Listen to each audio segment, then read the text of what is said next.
utilisé ce qu'on appelle l'accès de tiers au réseau, qui devrait arriver, qui est en cours de préparation dans le cadre de la libéralisation des marchés d'énergie.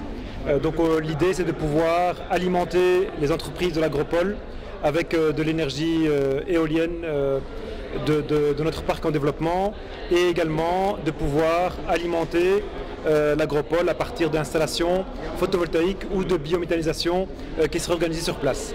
Alors ici, on était impressionné par la méthode de travail. C'est une méthode qui paraît un peu lourde au départ parce qu'elle nécessite un travail de 6 semaines d'affilée avec un grand nombre d'acteurs, mais je pense qu'elle est efficace parce qu'elle regroupe tout le monde en une fois, tous les acteurs, et on peut travailler de manière transversale comme c'est des problématiques qui concernent beaucoup de secteurs, beaucoup de ministres, beaucoup d'acteurs en même temps. Et donc l'idée de les mettre tous ensemble au même endroit pendant une période suffisamment longue avec un animateur, je trouve ça tout à fait, c'est très pertinent. Et je suis certain qu'on arrivera à des résultats très probants d'ici quelques semaines. Et donc on ne peut que féliciter l'approche. Et ça montre également une volonté de vouloir aboutir. Quand on fait ce genre de process, c'est qu'on veut des résultats rapidement et efficacement. Donc on est assez surpris par rapport à cette méthode. Et, écoutez, je pense qu'aujourd'hui on assiste à des événements malheureux de départ de jeunes désœuvrés qui partent, qui tentent leur aventure au risque de leur vie. Et en fait, pour créer de l'emploi, il faut attirer les entreprises. Les entreprises, il faut leur donner les conditions idéales et leur faciliter les choses, leur faciliter l'environnement. Et donc cette approche, c'est une approche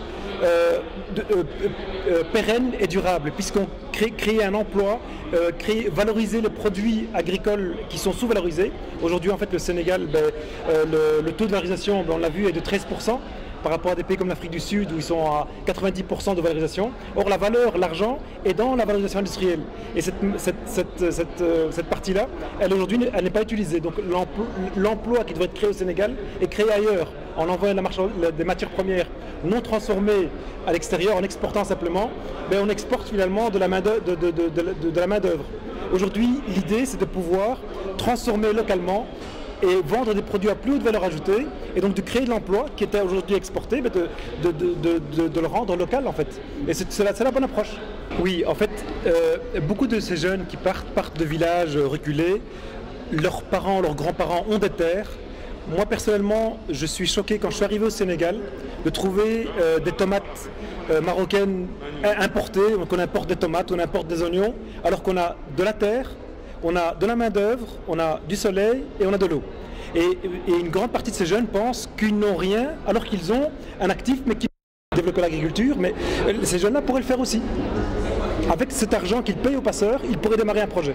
Écoutez, en tout cas, on félicite le président pour cette initiative et on voit qu'il y a une volonté réelle d'aboutir à des résultats à très court terme, donc visibles. Donc, parce qu'on est enfermé ici pour les 5 semaines et on doit livrer des résultats clairs et concrets d'ici 6 semaines. Et donc on est ravis par cette méthode. Voilà. Merci.